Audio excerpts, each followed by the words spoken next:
Astaghfirullah. Bismillahirrahmanirrahim. Assalamualaikum warahmatullahi wabarakatuh. Bihamdillahi wassalatu wassalamu ala rasulillah wa ala alihi wa sahbihi wa mawalah wa la hawla wa la quwata illa billahi wa ba'du. Salawat dan juga salam tak lupa kita hadiahkan kepada Rasul kita Nabi besar Muhammad sallallahu alaihi wa ala alihi wasallam. Ma'asyiral muslimin wal muslimat rahimani wa rahimakumullah. Ketika Allah Subhanahu wa taala menciptakan Adam alaihi salatu wassalam, yang sebelumnya Allah Subhanahu wa taala sudah menciptakan malaikat dan juga jin. Itulah makhluk-makhluk yang berakal yang Allah ciptakan. Baru saja Allah Subhanahu wa taala selesai membentuk Adam dari berbagai macam sifat tanah dan juga warna tanah. Tiba-tiba kemudian iblis mendatangi patung Adam yang belum ditiupkan ruh, sebagaimana dijelaskan dalam riwayat Muslim. Jadi iblis kemudian memutar-mutar di badan Adam itu, terkadang masuk dari lubang hidung, keluar dari lubang telinga, dan begitu seterusnya. Kemudian dia mengatakan, saya tahu bahwa makhluk ini sangat lemah, fa innahu ajwaf, katanya, karena dia makhluk yang berongga, artinya berhajat kepada makan dan minum. Dari sini kemudian Allah Subhanahu wa taala mengumpulkan seluruh makhluk yang ada di langit dari kalangan para malaikat, termasuk iblis di situ, agar mereka sujud kepada Adam. Tentu sujud di sini bukan sujud ibadah, karena tidak boleh sujud ibadah kecuali diberikan kepada Allah. Lalu perintah sujud Allah kepada para malaikat apa? Ada yang mengatakan ini sujud ta'zim, hanya sekedar penghormatan saja. Ada yang mengatakan sujud di sini artinya sujud menjadikan Adam itu kiblat bagi mereka, seperti kita ini sujud menuju Ka'bah, artinya Ka'bah itu kiblat bagi kita. Ada juga yang mengatakan bahwa sujudnya malaikat bukan kepada jasadnya Adam, tetapi kepada ruh yang dimasukkan ke dalam Adam. Karena Allah Subhanahu wa taala mengatakan, fa idza sawaituhu wa nafakhtu fihi min ruhi faqa'u lahu sajidin. Apabila aku sempurnakan Adam ini, semata-mata ruhku masukkan ke dalam jasadnya, maka sujudlah kalian. Dari ayat ini dipahami bahwa para malaikat itu bukan sujud kepada jasadnya Adam, tapi kepada ruhnya. Dan ini menunjukkan bahwa ruh lebih mulia dibandingkan jasad. Tetapi kemudian apa yang terjadi? Semua para malaikat sujud, karena mereka makhluk yang tidak pernah bermaksiat. Wa yaf'aluna ma yu'marun, kecuali iblis. Iblis enggan sujud. Ketika iblis enggan sujud, itulah Allah Subhanahu wa taala firmankan, aba wastakbara wa kana minal kafirin. Dia enggan karena kesombongannya dan dia makhluk yang kafir. Tentu ada alasan kenapa iblis tak mau sujud. Iblis beralasan, ana khairum minhu khalaqtani min nar wa khalaqtahu min tin. Karena aku lebih baik daripada Adam. Kau ciptakan Adam dari tanah, sementara kau ciptakan aku dari api. Mirip mana tanah dengan api itu dengan cahaya? Ya mirip apilah dengan cahaya dibandingkan tanah. Seolah-olah berarti aku lebih dekat dengan malaikat dibandingkan Adam dengan malaikat. Lah ucapan iblis yang mengatakan saya lebih baik dibandingkan Adam ini tidak lain dan bukan terucap karena hasad. Dari sini Imam Ibnu Katsir rahimahullahu taala menyebutkan dalam tafsirnya, dia mengatakan inilah penyakit yang pertama kali Allah dimaksiati di langit. Inilah penyakit, maksudnya hasad, di mana Allah pertama kali dimaksiati oleh makhluknya di langit. Itulah penyakit hasad. Hasadnya iblis kepada Adam alaihissalam. Ketika iblis kemudian mendapatkan murka dari Allah Subhanahu wa taala, bukannya bertobat dan meminta ampun akan dosa-dosanya kepada Allah, justru makin parah. Apalagi setelah tahu bahwa Allah melaknat dirinya dan murka kepadanya, maka hasad yang tertanam kepada iblis itu semakin besar. Sampai-sampai dia berjanji kepada Allah, untuk menyesatkan bukan hanya Adam tapi seluruh anak turunannya, sehingga dia mengatakan fabima aghwaytani la aqudannahum siratakal mustaqim, karena engkau sudah menyesatkan aku. Lihat buruknya Adam iblis, seolah-olah Allah yang menyesatkan dirinya padahal dia sesat sendiri. Dia mengatakan fabima aghwaytani, karena engkau sudah menyesatkan aku, kusesatkan seluruh turunan Adam, katanya, dari jalanmu yang lurus. Lihat, ini hasad di atas hasad namanya. Sehingga Imam Ibnul Qayyim rahimahullahu ta'ala mengatakan fal hasid syabihun bi iblis. Orang yang hasad itu dia serupa dengan iblis, bahkan dia tentara dari tentara iblis, naudzubillah. Ma'asyiral muslimin wal muslimat rahimani wa rahimakumullah. Inilah kisah dosa pertama di langit, hasadnya iblis kepada Adam dan murkanya Allah kepada iblis, dan semakin hasadnya iblis setelah kemurkaan Allah kepada dia. Kemudian yang kedua, kisah putra-putra Adam alaihi salam. Ketika Allah subhanahu wa ta'ala anugerahkan kepada Adam dan juga Hawa keturunan-keturunan, dan setiap melahirkan itu selalu kembar, sebagaimana dijelaskan dalam tafsir Ibnu Katsir rahimahullah ta'ala. Jadi Hawa itu kalau melahirkan selalu kembar, dan Allah anugerahkan 40 keturunan, 20 laki-laki dan 20 perempuan. Ketika kemudian Allah subhanahu wa ta'ala merintahkan Adam untuk menikahkan putra-putrinya secara silang demi keberlangsungan generasi, karena manusia itu disebut khalifah. Apa makna khalifah? Yakhlufu ba'duhu ba'd, makhluk yang bergenerasi satu dengan yang lainnya. Artinya tidak akan ada kepunahan manusia itu, pasti akan ada generasi berikutnya, generasi itu namanya khalifah. Akhirnya kemudian Adam alaihi salatu wassalam mau menikahkan anak yang paling besar. Tentu yang paling besar Qabil, kemudian adiknya Habil, dan masing-masing Qabil dan Habil itu menukar kembarannya supaya tidak menikah dengan satu darah, maksudnya karena tidak ada manusia lain, ya terpaksa yang dekat-dekatkan, tapi itu disilang karena supaya tidak satu darah. Disinilah iblis kemudian yang memang sebelumnya sudah berjanji kepada Allah, karena hasadnya ingin menyesatkan Bani Adam, ada kesempatan. Karena kalau menggoda mereka disuruh kufur dan menyekutukan Allah tidak bisa. 10 abad iblis itu menyesatkan Bani Adam, tidak ada yang musyrik di zaman itu. Sampai di zaman Nabi Nuh, dari Adam sampai Nabi Nuh itu kan 10 kurun, 10 abad gitu ya. Tapi iblis tidak berhasil menyesatkan Bani Adam itu untuk menyekutukan dia, sehingga iblis itu hanya baru setakat bagaimana supaya anak keturunan Adam itu melakukan dosa besar saja, tidak sampai ke taraf kesyirikan. Datang iblis kepada Qabil kemudian berikan was-was. Hebatnya was-was setan itu, coba. Tidak ada namanya setan itu dorong kita ke maksiat atau narik tangan kita, ayo kita maksiat, tidak ada. Setan itu hanya ngasih was-was saja. Tapi was-wasnya setan ini luar biasa sakti, bisa orang terdorong dengan was-was, coba. Lah sehingga kemudian ketika pensyariatan silang ini tidak diterima oleh Qabil karena was-was daripada iblis, sebabnya adalah karena dia melihat pasangan Habil tidak cantik, sementara kembaran dia pula cantik. Karena memang fitrah di situ dijelaskan bahwa Qabil ini dia tidak terlalu tampan, tetapi kembarannya cantik sekali. Habil pula terbalik, dia orangnya tampan tapi kembarannya pula tak cantik. Apa jadi fitrah jadinya ya, kalau orang jelek itu istrinya cantik. Oh, orang tampan pula istrinya jelek, hitam pula.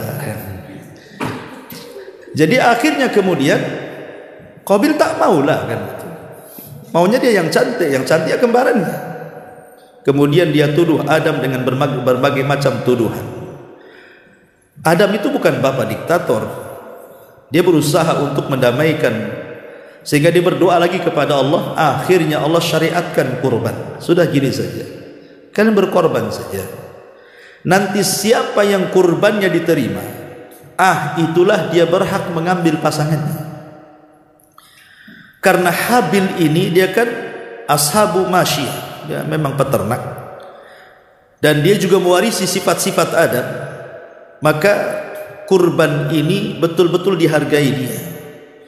Dia berkurban dengan kambing yang sangat besar, yang memang layak untuk dikurbankan, karena itu hadiah untuk Allah. Sementara Qabil itu karena dalam hatinya sudah terkena was-was iblis, penuh dengan hasad, sehingga kemudian menuduh bahwa perintah itu akal-akalan bapaknya saja. Dari situ dia sembarangan korban, karena dia seorang ashabul mazra'ah, ya, petani gitu ya. Ya, dia ngambil buah-buahan sesuka dia. Kadang-kadang yang tidak layak dikorbankan dia ambil, kemudian diletakkan di atas bukit. Dari situ Allah Subhanahu wa taala firmankan di dalam Al-Qur'an, "Watlu 'alaihim naba abnai Adam bil haqq. Idz qarraba qurbanan fatuqbila min ahadihima wa lam yutaqabbal minal akhar." Bacakan kepada mereka tentang kisah dua putra Adam itu. Ketika keduanya berkurban, Allah hanya menerima salah satunya dan menolak yang lainnya. Artinya Allah terima kurbannya Habil dan Allah tolak korbannya Qabil. Marah si Qabil. Kenapa? Berarti dia berhak mengambil kembarannya, sementara dia tak mau. Karena takut kalau seandainya kembarannya diambil Habil dan dinikahinya, dari situlah kemudian meningkat dari hasad kepada niat pembunuhan. Bahayanya hasad ya. Ya, awalnya hasad, tapi naik dari penyakit hasad kepada niat pembunuhan. Bahkan terang-terangan dia mengatakan kepada Habil, la aqtulanna, saya akan bunuh kamu. Tetapi Habil mengingatkan kepada abangnya, innama yataqabbalullahu minal muttaqin, bahwa kenapa Allah Subhanahu wa taala menerima korban diriku, karena korban itu tidak mungkin diterima kecuali dari ketakwaan. Kemudian Habil mengatakan, la in basatta yadaka litaqtulani ma ana bibasiti yadiya ilaika liaqtulaka. Itu baiknya Habil, walaupun kau mengancam aku untuk membunuhku, silahkan saja, tapi aku tidak mungkin membunuh, karena aku ingin kumpulkan dosaku dan dosamu supaya kamu masuk jahanam. Artinya dari sini lihat bahwa rupanya hasad itu bukan dosa pertama saja di langit, tetapi juga dosa pertama di bumi. Hasad itu dia dosa pertama di langit, dosa pertama pula di bumi, bahkan dengan berakhir dengan pembunuhan. Qabil membunuh Habil. Ma'asyiral muslimin wal muslimat rahimani wa rahimakumullah. Dan hasad juga yang ketiga, rupanya hasad ini memang sifat orang-orang kafir, sifat orang-orang Yahudi, bahkan sifat orang-orang musyrik. Ketika Nabi SAW di permulaan dakwah, periode Mekah tentunya ya, selama 13 tahun, yang didakwahkan Rasul kan la ilaha illallah, tauhid. Ketika itu yang banyak masuk Islam justru adalah anak-anak muda. Orang-orang tuanya justru menjadi para penentang Islam. Jadi Islam itu lebih banyak diterima oleh kaum muda di zaman awal-awal Islam itu. Tapi tokoh-tokohnya, orang-orang tuanya justru menolak Islam, seperti Abu Jahal, Al-Walid, Umayyah, dan yang lainnya. Itu para pembesar-pembesar Quraisy itu, mereka menolak Islam. Bukan menolak secara hati, tidak, tapi menolak secara lisan.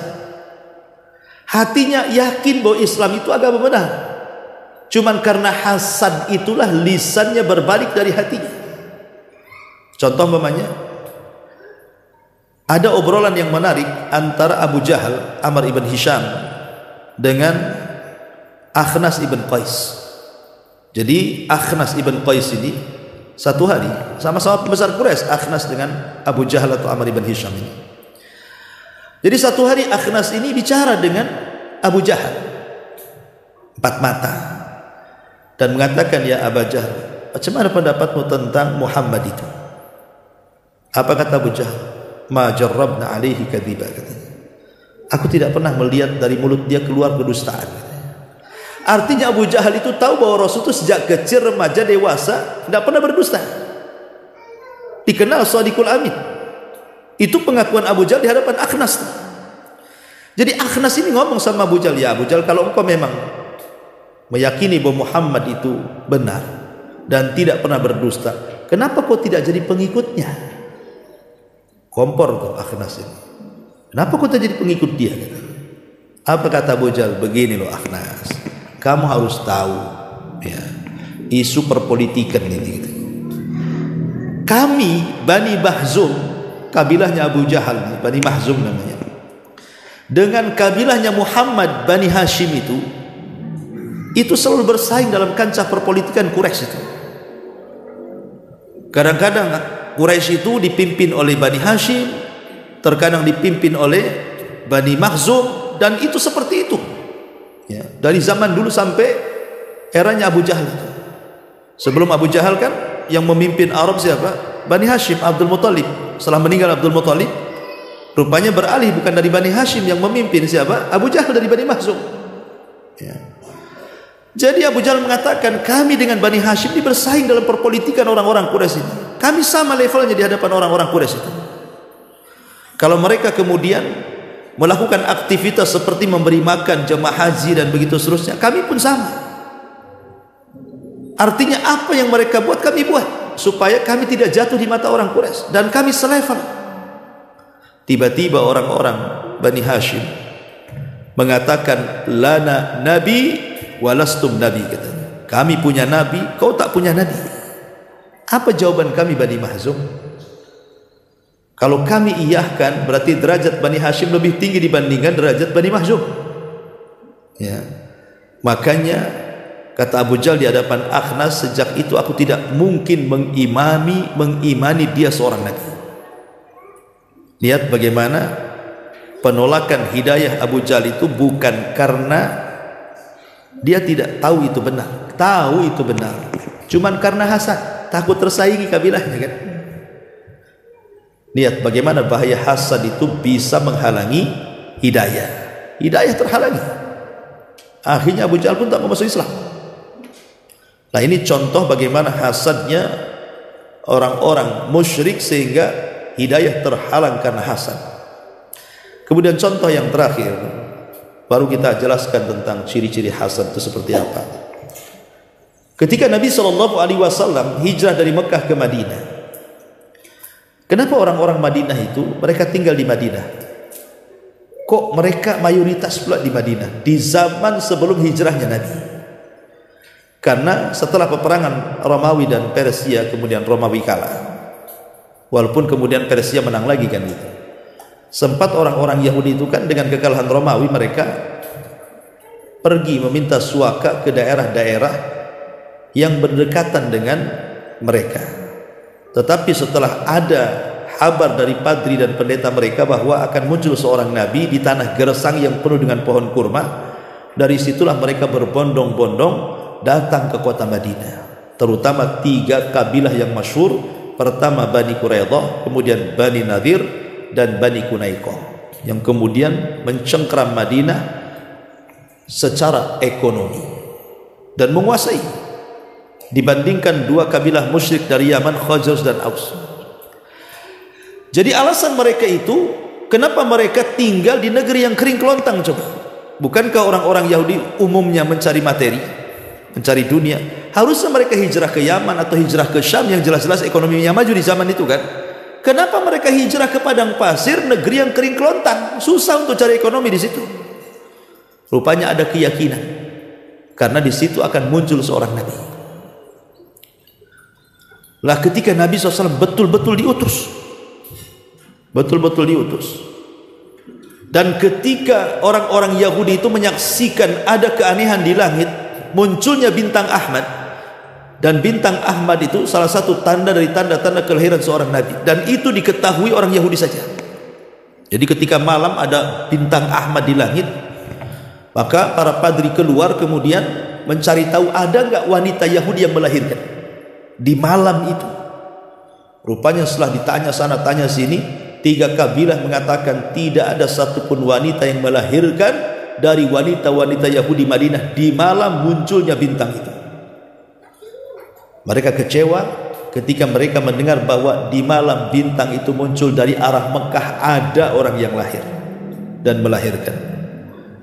Dialah Aminah melahirkan Nabi persis ketika bintang Ahmad muncul. Jadi orang-orang Yahudi itu ketika mendengar bahwa di Mekah ada bayi yang lahir di saat ciri-ciri seorang Nabi itu muncul, mereka menangis. Kemudian mereka berteriak-teriak dan mengatakan, laqad dhahabat nubuwatu Bani Israel wantaqalat nubuwatuhu ala Bani Ismail. Mereka mengatakan, sungguh telah hilang kenabian dari Bani Ismail dan dari Bani Israel dan telah berpindah kepada Bani Ismail. Jadi kenabian Bani Israel stop sampai di sini. Yang terakhir berarti Isa bin Maryam. Tidak ada lagi nabi-nabi Bani Israel setelah Isa bin Maryam, karena sudah berpindah kenabian dari Bani Israel kepada orang-orang Arab atau dikenal dengan Bani Ismail, turunannya Ismail alaihi salatu wassalam. Lahirlah Nabi kita.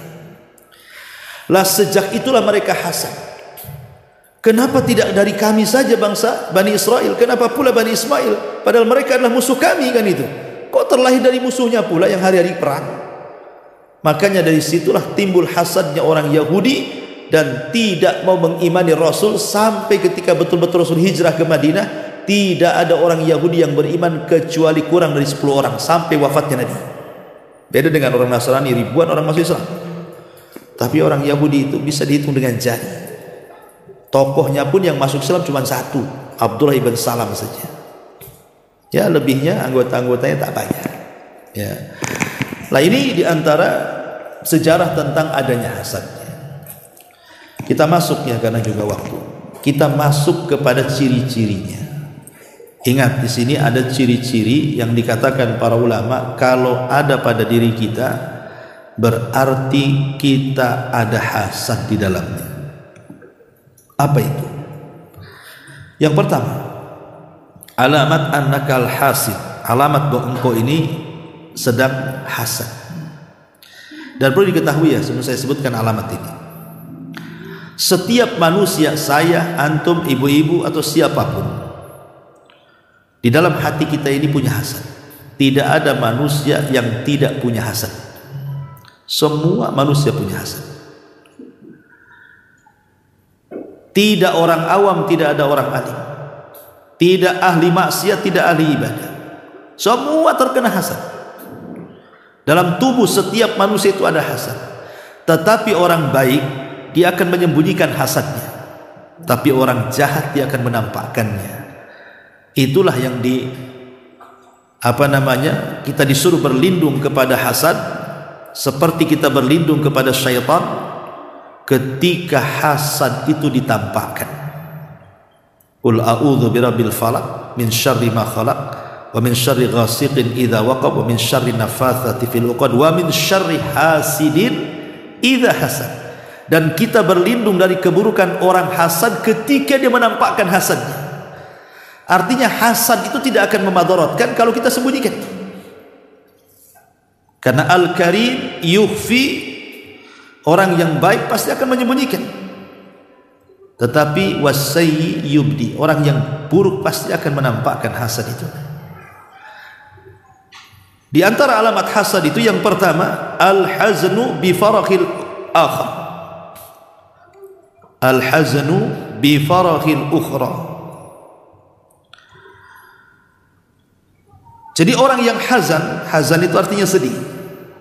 Karena bi farakhil akharin, karena senangnya orang lain.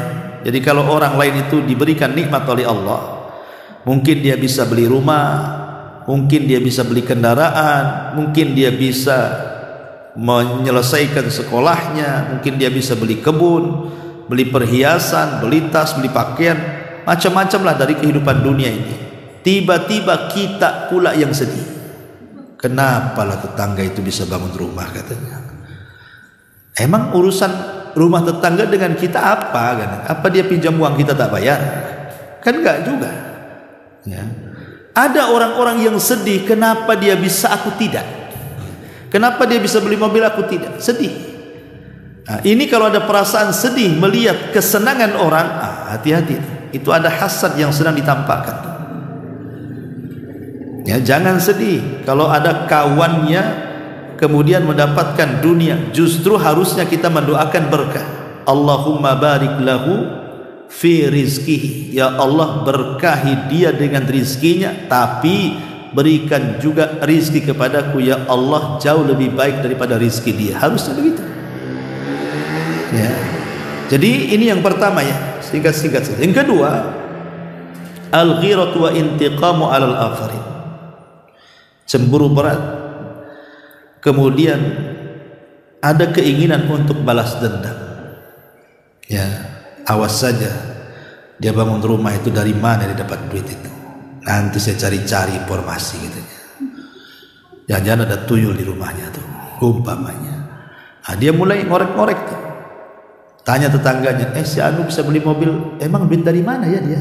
Nah, mulai dia, ya, nyari-nyari itu. Lah ini kalau sudah seperti ini, itu berarti kita ini orang hasad. Nggak ada urusan. Rizki yang Allah rizkikan kepada dia itu berbeda dengan rizki yang Allah rizkikan kepada kita. Kalau ada orang di atas kesenangan, tidak akan pengaruh dengan rizki kita kok. Ya, kemudian yang ketiga, at-tafkir as-su' lil akharin. Berfikir buruk kepada orang lain. Ya tadi suudzon akhirnya. Kok bisa tukang ojek, kok bisa mobil motornya kok bisa yang bagus gitu kan? Berapa emang dia perharinya? Mulai deh ya. Kok bisa itu loh bahasanya. Nah itu suudzon itu mulai itu dia. Itu juga alamat hasad tuh. Kalau sudah berpikir dengan pikiran yang tidak baik, buruk gitu ya, mencurigai orang karena kenikmatan yang Allah anugerahkan kepada dia, fa'lam annaka hasad. Ketahuilah kita sedang hasad. Ya. Kemudian yang keempat, dha'fus thiqati billah. Lemahnya keyakinan kita dengan Allah. Ketika kemudian kita melihat nikmat yang Allah anugerahkan kepada orang, kita nggak yakin dengan diri sendiri bahwa rezeki itu sudah ditentukan untuk kita. Lemah ya. Sehingga akhirnya setiap hari membicarakan nikmat orang saja, padahal dia bisa seperti dia loh kalau mau berusaha. Betapa banyak orang-orang yang sukses itu karena keyakinan dia kepada Allah. Aku juga bisa kok seperti dia. Emang dia aja yang bisa, aku juga bisa. Kuat dia keyakinannya kan, sehingga semangat dia. Kemudian yang kelima, al-qalaqu bi nafsihi li'anna al-hasid fihi an-nar fi qalbihi. Hatinya kolak, bingung, stres ya. Kenapa? Karena biasanya orang yang hasad itu hati dia sedang terbakar. Hati orang yang hasad itu sedang terbakar. Karena sedang terbakar itulah akhirnya dia bingung, stres gitu, melihat kekayaan orang, nikmat orang itu jadi nggak tenang dia. Kemudian juga yang keenam, asy'uru ala dha'fi nafsihi amama al-akharin. Dia merasa dia lemah di hadapan orang lain. Merasa lemah di hadapan orang lain, tidak percaya diri. Itu orang hasad. Hati-hati. Termasuk asy'ur bil farahi bi dararin aw musab lil akharin. Ataupun dia merasa senang kalau ada orang lain terkena musibah. Umpamanya ada tetangga kebakaran rumahnya, atau mungkin terjadi perceraian, cekcok gitu ya, atau mungkin kerampokan, atau apalah musibahnya. Kita kok enak, senang gitu. Ini yang saya cari-cari ini. Ini saya tunggu-tunggu. Kapok dia. Kan ada orang kena musibah malah kemudian kita ngapok-ngapokin orang itu. Berarti ada hasad. Ada hasad. Maka jangan sampai kemudian kita merasa senang karena madarat yang menimpa orang lain. Kemudian yang nomor 8, khubthun nafsi minal bukhli was. Biasanya buruk jiwanya, lahirlah sifat-sifat bakhil dan kikir. Orang hasad itu identik dengan bakhil, identik dengan kikir. Tidak bisa dipisahkan antara hasad dengan bakhil. Ya, maka biasanya kalau kita sudah mulai bakhil, kikir karena ingin menyaingi orang lain, Maka ini bagian daripada hasad. Kemudian yang kesembilan, tunsyirul fitana bainal akharin. Orang yang hasad itu nih suka menyebar-nyebarkan fitnah atau mencari-cari aurat saudaranya. Dia akan menyebar fitnah dia. Pamannya ketika ada saudara kita mendapatkan nikmat itu, kita sebar fitnah. Itu wajar, itu kaya, itu korupsi itu katanya. Mulai dia ya nyebar-nyebar fitnah. Sebenarnya kan gak ada urusan. Seandainya pun dia korupsi, seandainya pun dia maling, dia nyolong, itu urusan dia kan. Gak ada urusan, pertanggungjawaban dia dengan Allah. Gak ada urusan dengan kita, karena kita kan tidak dirugikan dengan dia. Kecuali kalau uang kita yang dicuri dia lah, atau kekayaan kita diambil dia, lain ceritanya. Dan kadang-kadang kita gak ada hubungan dengan orang itu. Tiba-tiba kita menyebar fitnah, menyebar hoax dan yang sebagai, apalagi sampai kemudian tatabu tadi, mencari-cari auratnya orang. Kemudian juga yang nomor 10, la yu'minu bil qadari wa qada'i. Biasanya orang hasad itu karena tidak yakin dengan takdir dan putusan Allah. Kenapa si anu ini kok kaya, kenapa saya miskin? Kenapa si anu sehat, kenapa saya sakit-sakit terus? Kenapa si anu sukses, kenapa saya kok tak sukses? Kenapa ya Allah? Akhirnya mulai dia ragu dengan takdir itu. Karena orang hasad itu hakikatnya menolak takdir, sehingga dia berangan-angan ingin menghilangkan nikmat orang dan berpindah kepada dia. Kemudian yang nomor 11, la yubarak lil akharin fil rizki. Tidak pernah mendoakan berkah kepada orang lain ketika mendapatkan rizki. Makanya harusnya kita katakan kalau ada saudara kita mendapatkan rizki, kita katakan, ya Allah berkahi rizki dia dan berikanlah rizki kepadaku yang jauh lebih baik daripada yang engkau rizkikan kepada dia. Harusnya begitu doanya.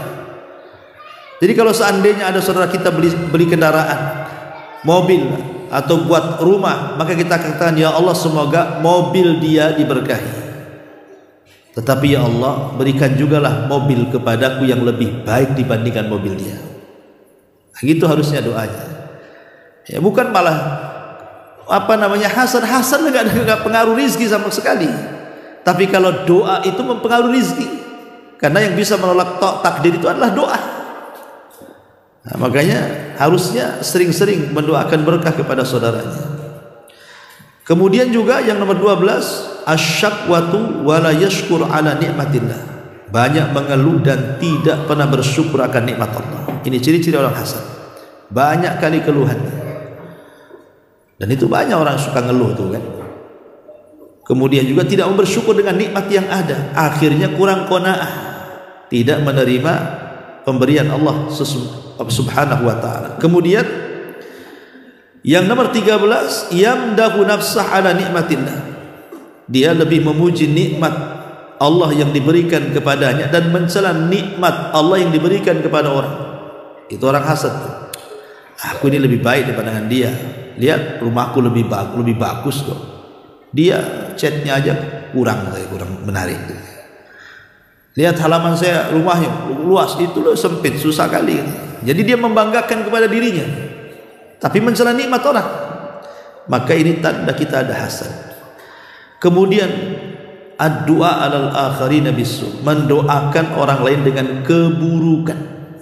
Itu orang hasad, ciri orang hasad itu suka mendoakan saudaranya dengan keburukan. Dan yang 15, biasanya orang hasad itu kalau sudah mulai talabur rizqil haram, dia sudah tidak membeda-bedakan mana rizki yang halal, mana rizki yang haram, diambil saja karena dia mau setara dengan orang.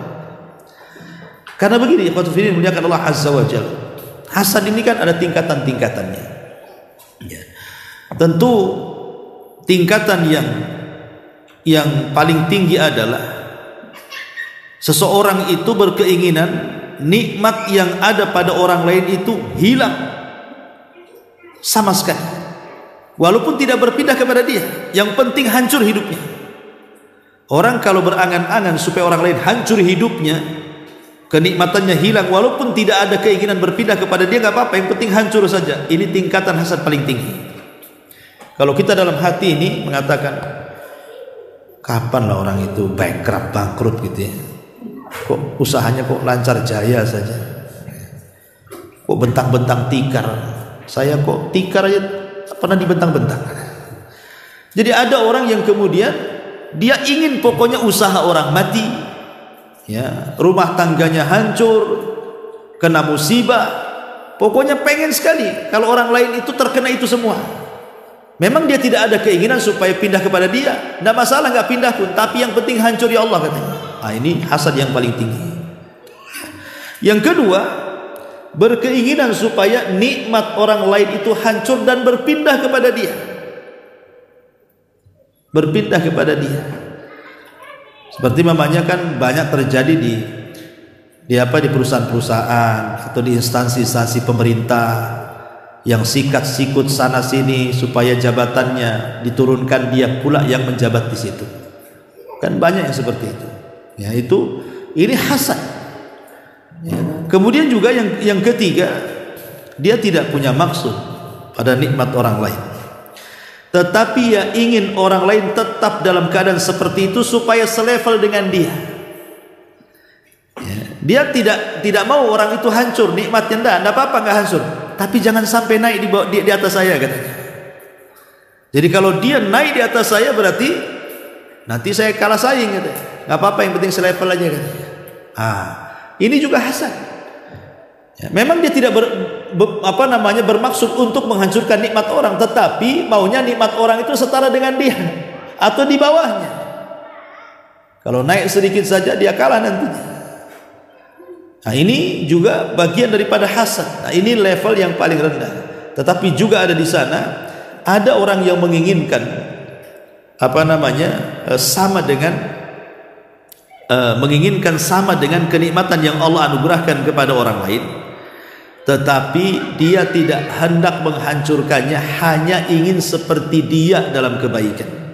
Ini bukan hasad, ulama menyebutnya dengan ghibtah namanya. Jadi kalau ada tetangga kaya bisa haji, dia pengen juga seperti tetangganya supaya bisa haji juga. Nah, gitu namanya ghibtah. Ghibtah ini hasad baik. Artinya akan mendapatkan pahala seperti pahala yang digibtohinya.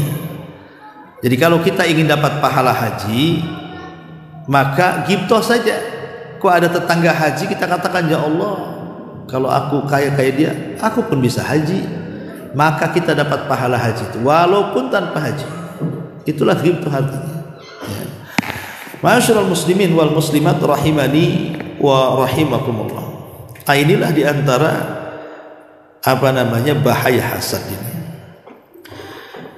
Taib ma'asyiral muslimat yang dimuliakan Allah Azza wa Jalla, kita rinci sedikit tentang apa yang sudah kita bahas dari 15 poin ini.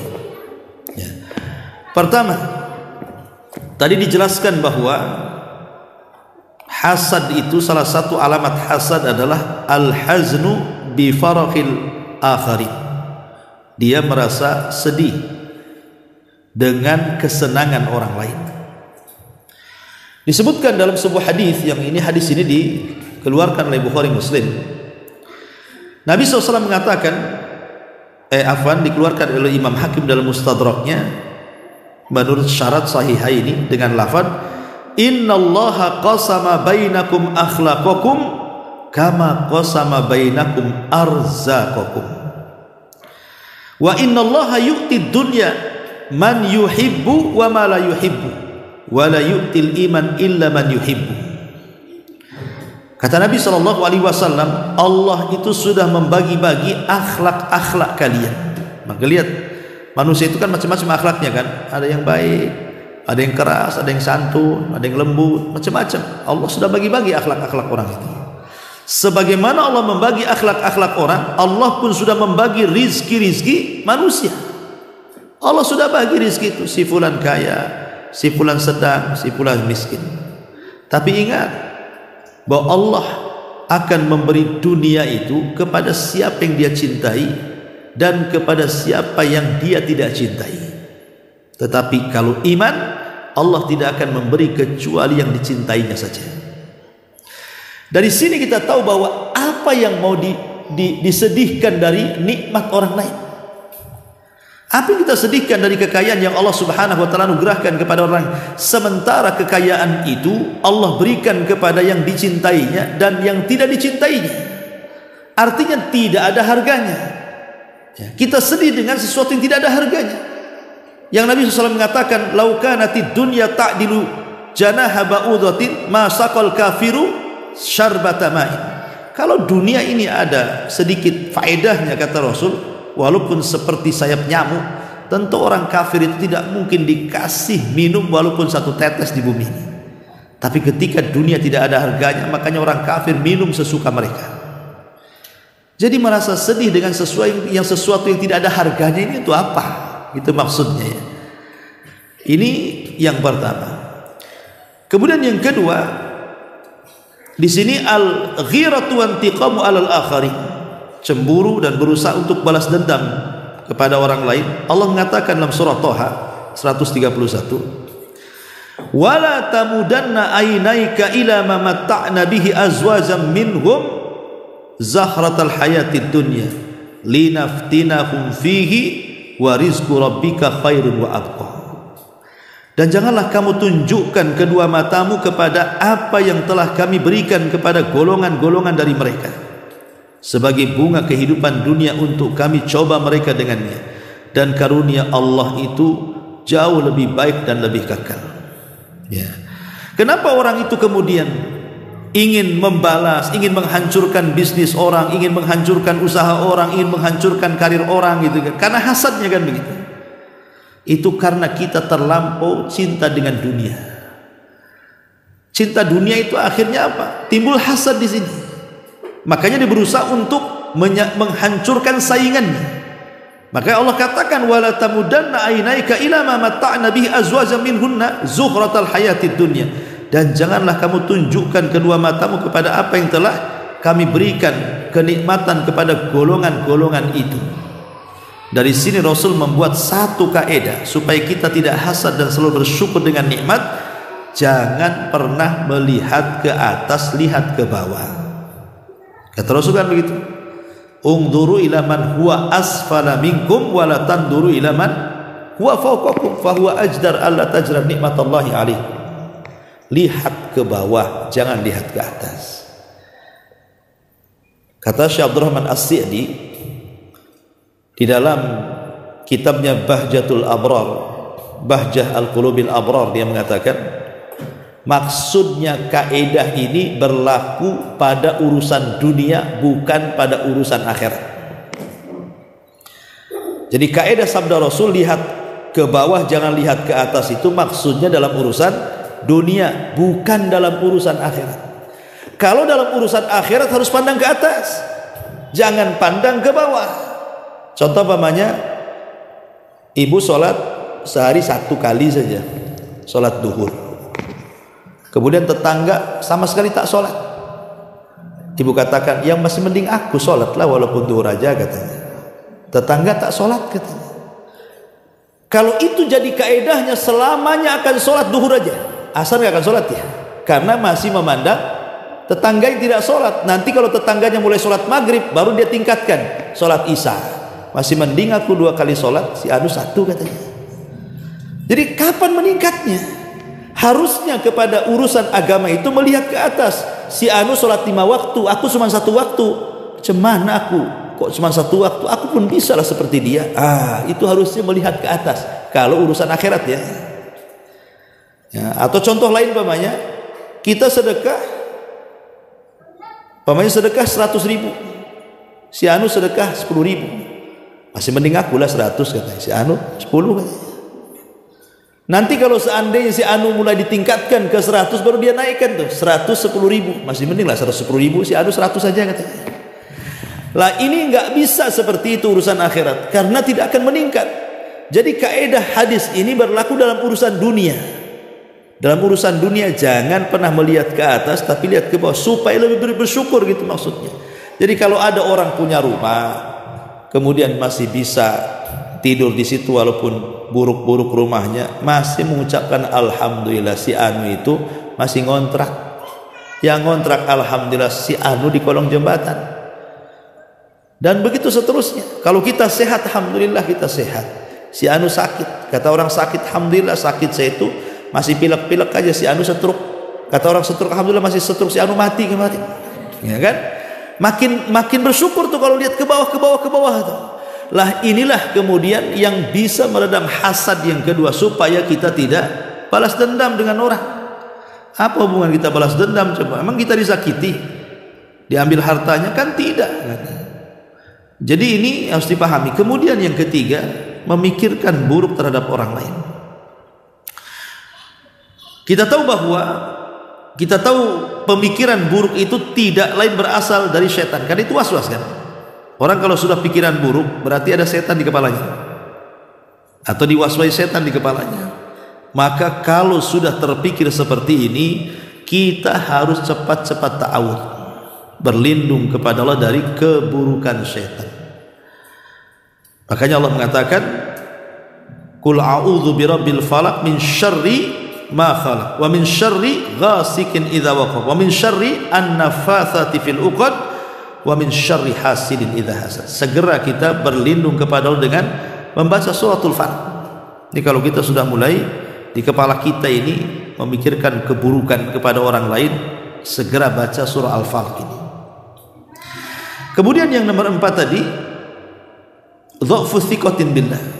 Dia lemah kepercayaan dia kepada Allah Subhanahu wa taala. Maka cara menghilangkannya, jangan bersuudzon, tapi tanamkan husnudzon kepada orang. Oh dia kaya, wajarlah, mungkin dia punya usaha yang kita tidak tahu. Atau mungkin ada orang kaya, kasihan dengan dia ngasih uang. Atau mungkin dia baru kejatuhan durian kepalanya. Ya macam-macam kan. Kita harusnya kan mendahulukan husnudzon ya, sebelum kita suudzon. Karena seorang muslim itu harus banyak memberikan uzur kepada saudaranya. Memberikan uzur supaya tenang hidupnya. Kemudian juga al-qalaq bi nafsihi li anna al-hasid fihi an-nar fi qalbihi. Orang yang hasad ini dia ya tadi kadang-kadang panas hatinya, terbakar hatinya. Kenapa si anu bisa? Kenapa kok si anu punya? Kenapa si anu sukses? Kenapa si anu? Panas hatinya tuh. Maka supaya tidak panas, maka orang yang seperti ini harus banyak-banyak zikir. Karena Allah mengatakan, ala bi dzikrillahi tatmainnul qulub. Banyak zikir supaya tenang hatinya, jernih hatinya, dingin hatinya ya. Kemudian juga yang ke-6, merasa lemah di hadapan orang. Ya, itu juga tanda hasad juga. Merasa lemah di hadapan orang itu. Enggak boleh kita merasa lemah di hadapan orang.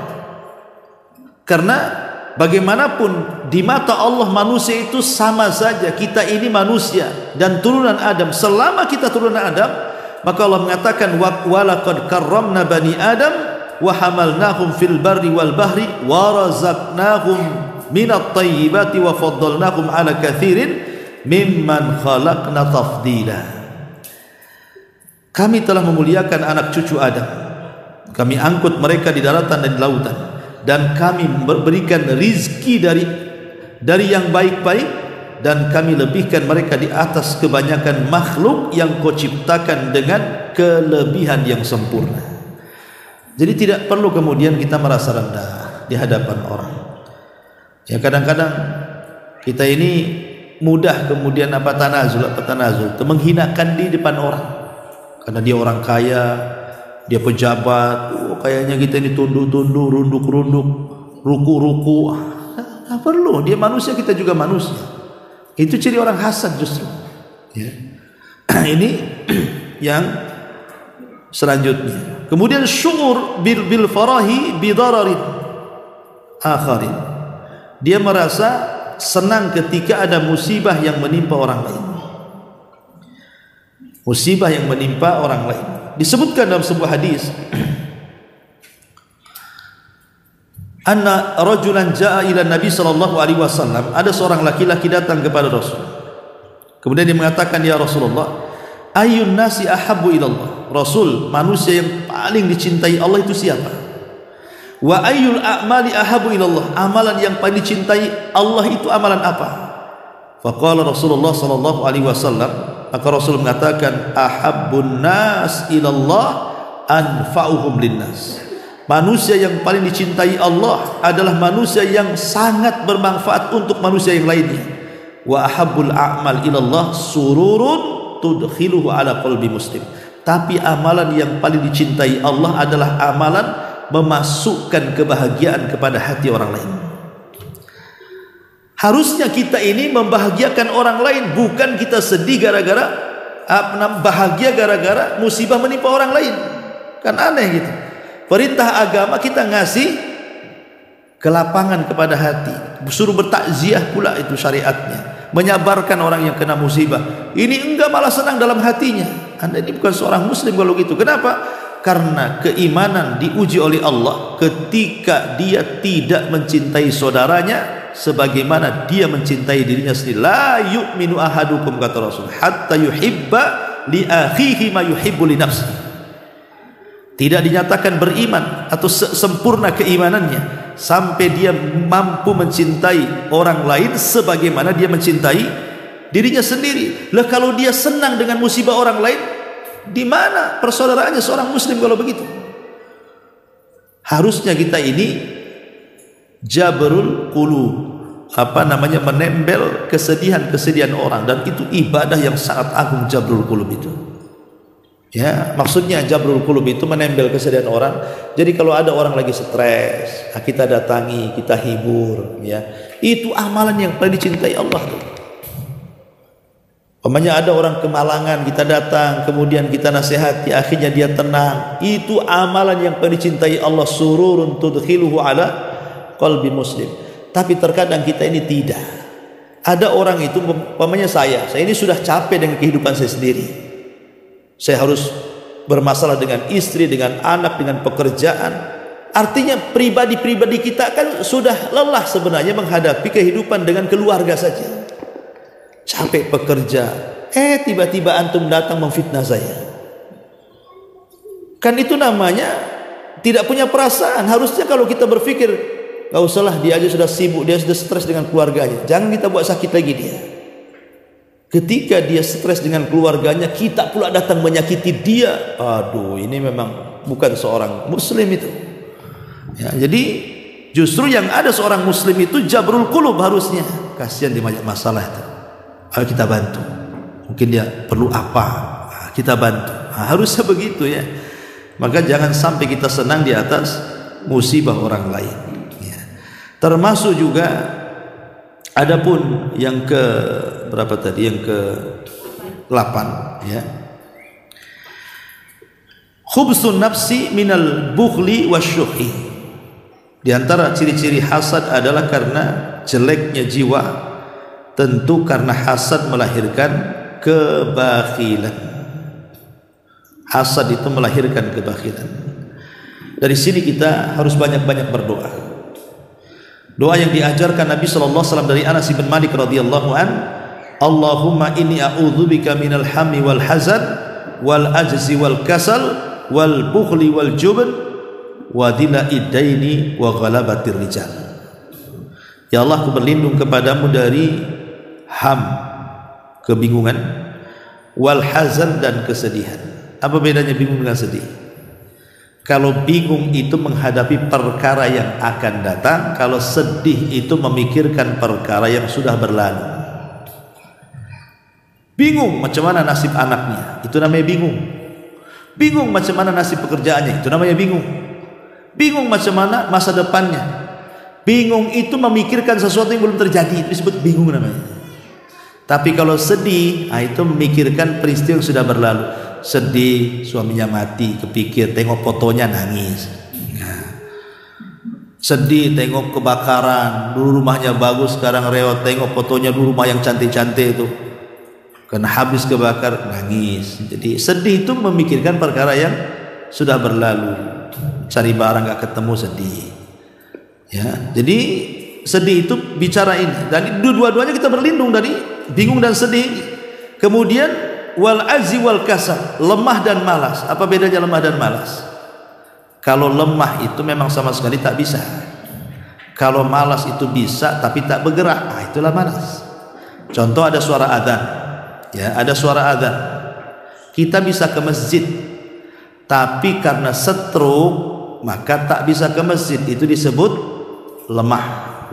Bisa dia ke masjid, tapi karena terhalang sakitnya jadi tak bisa, itu lemah namanya. Tapi kalau seandainya dia bisa melangkahkan ke masjid, tapi malas, tak mau bergerak, sakit pun tidak, tapi tak mau ke masjid, itu namanya malas. Nah, jadi dua-duanya kita berlindung tuh. Kemudian juga kata Nabi SAW, wal bughli wal jubni, bakhil dan takut. Ya, orang bakhil dan penakut. Ini kalau bakhil jelas kikir gitu ya. Kalau penakut ya penakut, ma'ruf. Kemudian wadila idaini wa ghalabatir rijal, ataupun kita berlindung dari terlilit hutang atau terlilit dari kebaikan jasa orang. Saking baiknya dia sama kita, ketika kita disuruh nasihati tak berani. Gak enak saya datang sama dia, dia terlalu baik sama saya. Akhirnya kan terkalahkan dengan kebaikan. Harusnya kita datang dan menasihati, tak jadi menasihati karena sudah banyak dia jasanya sama kita. Jangan sampai kita seperti itu. Ataupun terlilit hutang. Nah, kita dua-duanya pun berlindung, baik hutang jasa atau hutang uang, dua-duanya kita berlindung kepada Allah Azza wa Jalla. Tapi jangan berlindung saja, tetap bayar hutangnya. Ya. Si baca doa ini tak dibayar-bayar hutangnya, cuma tak mau lunas kan itu. Ini yang ke-8. Yang ke-9, ya di sini orang tanda hasad itu suka membuat-buat berita hoax supaya hancur saudaranya kan. Terutama di musim-musim kampanye. Hati-hati tuh tim sukses itu. Itu orang hasad itu, buang-buang fitnah supaya dia tak jadi, biar calon saya jadi kan. Padahal setelah calonnya jadi, dia pun yang tim sukses ini gak dapat apa-apa juga dia. Apa dia dapat jatah dari mana dia dapat coba? Kadang-kadang kita ini orang bawahan aneh, kita bela-bela. Tapi setelah mereka jadi, dilirik pun tidak kita. Nah, tapi kita sudah terbawa hasad orang itu, menyebarkan hoax kemana-mana kan, menjatuhkan lawannya jadi supaya dia naik. Nah, Allah Subhanahu wa taala berfirman dalam surah Nur ayat 19 itu, innal ladzina yuhibbuna an tashi'al fahisha fil ladzina amanu lahum adzabun alim. Sesungguhnya orang-orang yang ingin agar perbuatan yang sangat keji atau berita bohong itu tersiar dari kalangan orang-orang yang beriman, maka lahum adzabun alim fid dunya wal akhirah. Bagi mereka azab yang pedih di dunia dan di akhirat. Ya, dan sangat dilarang dalam Islam itu tatabbu auratal muslim, mencari-cari aurat atau tajassus aurat muslim itu tidak boleh. Ini yang dalil yang ke-9. Yang ke-10, orang yang hasad itu tidak yakin dengan takdir. Dari sini orang yang hasad itu perlu qanaah. Cobalah dia qanaah, redha dengan pemberian. Kalau orang redha dengan pemberian Allah itu pasti tenang hidupnya. Orang kalau redha yang banyak kita katakan alhamdulillah bi nikmatihi tatimmus shalihat, yang sedikit kita katakan alhamdulillah ala kulli halin.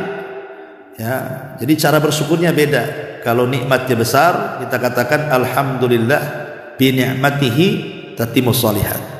Tapi kalau nikmatnya tak banyak, alhamdulillah ala kulli halin. Gitu bahasanya. Kenapa? Karena dua-duanya juga pujian dari Allah.